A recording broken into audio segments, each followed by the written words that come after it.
Raising beds is a technique widely adopted by farmers who have discovered it is a way of avoiding waterlogging.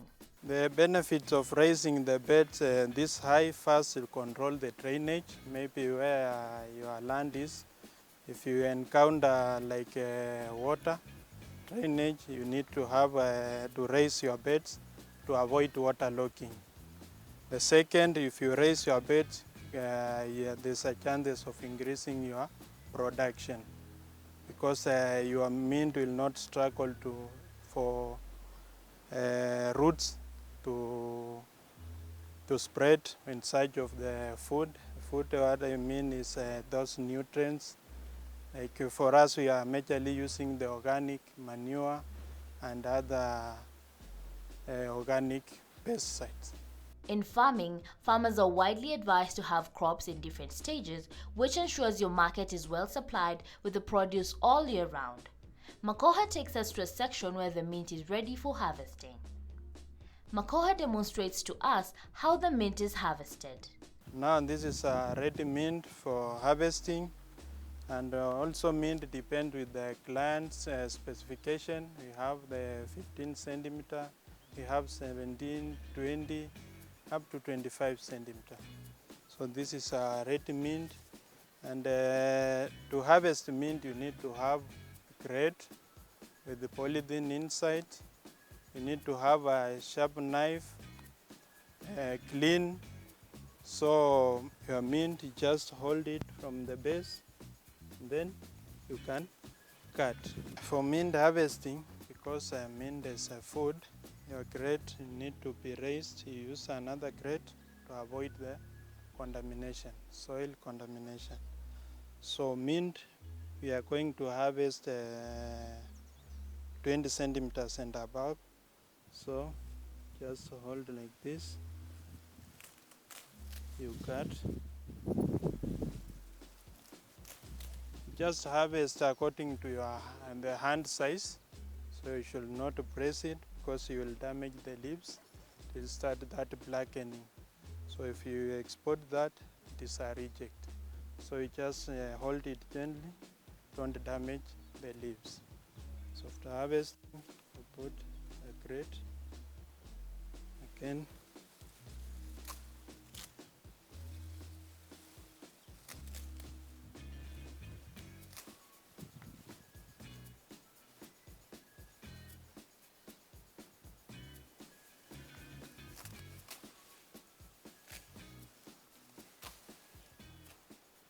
Maybe you're asking why.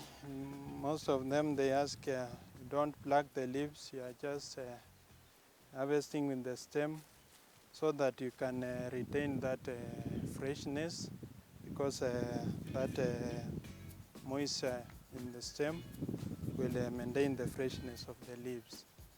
Yeah. So this after you have harvested this one, there's we have a cold room. Just take direct to the cold room, and we harvest in cool weather. Don't harvest in the hot weather because of the withering. So we need to maintain the freshness from the farm into the client. So immediately you fill your crate, you take it to the cold room. And the cold room, the temperature is between 10 to 4 degrees. So to maintain the freshness of the mint. So from there, you take it from the cold room, you take to pack house where the craters are there. Just punching according to the client's specification. If it is 100 grams, 75 grams, according to the client's specification. Mint takes a month or so to sprout again. Makoha takes us to the portion which is curing, a term they use for the mint which has been harvested as it waits to sprout again. So after summary, this is how your mint needs to be like to create the uniformity of the crop. So this one will give it 35 to 40 days to sprout and harvest again. And for mint, you also have challenges like pests, so you need to control. That's why we are using integrated pest management, like the sticky trap, which is controlling the white flies, the aphids, and the caterpillar are controlling the adult stage like the moths, because most of the insects they like bright color, so they are attracted with the yellow sticky trap. Yeah, we use crop protection which is organic.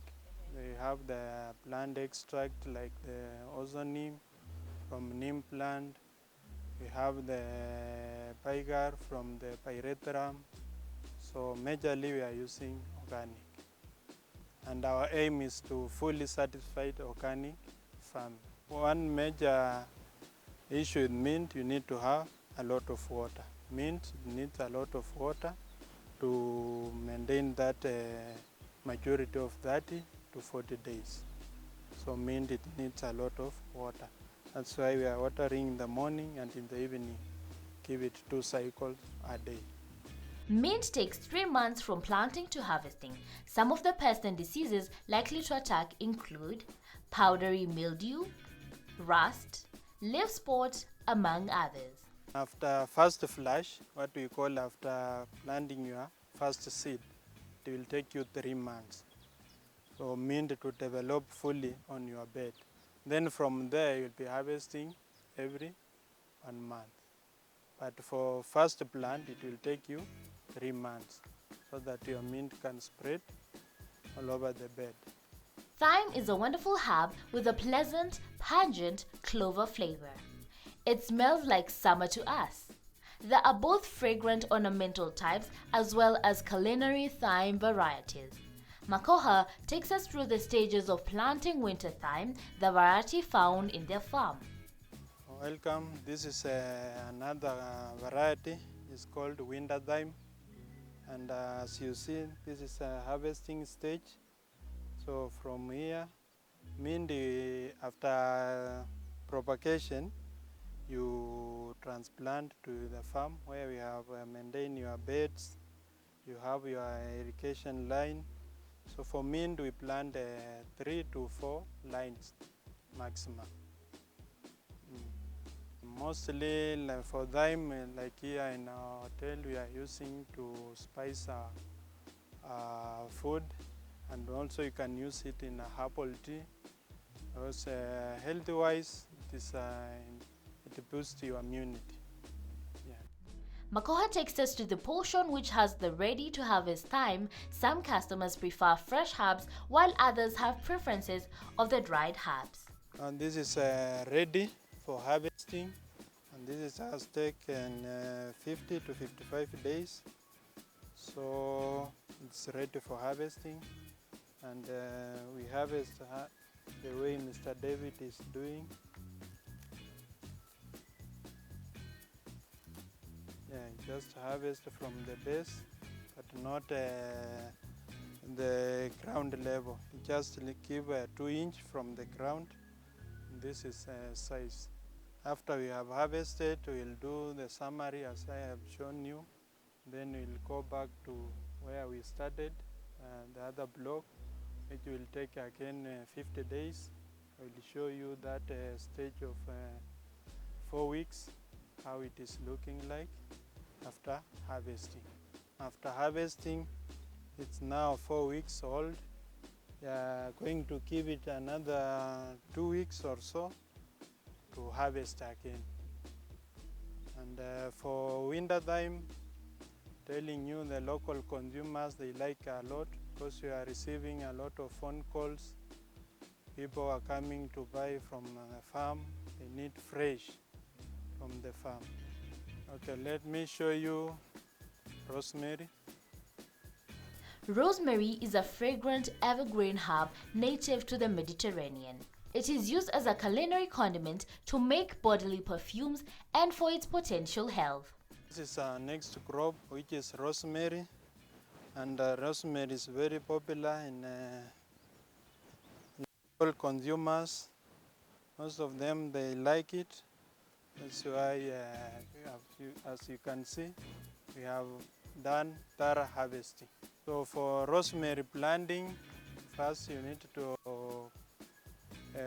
clear your land, do beds making. You have your nursery ready.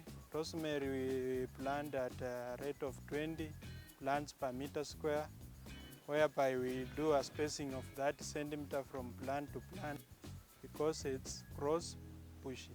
So you need to give it a space for germinating well and to give you a good production. Rosemary is a good herb. Most of people, they like it. You can use in tea, you can use in the food like nyama choma, so you see. You can marinate with chicken. And healthy-wise, rosemary, it controls like blood pressure. It helps in memory loss. So rosemary has many uses. And if you use it, you will love it. For rosemary, it's a perennial crop. As you are seeing now, it's 2 years old since we planted. And we have already harvested. As you see, the new shoots are coming. You can see it as old, but the new shoots are coming. 15 to 20 centimeter, we will be harvesting. So rosemary, it's a perennial crop. You can harvest even more than 5 years before you do your crop rotation.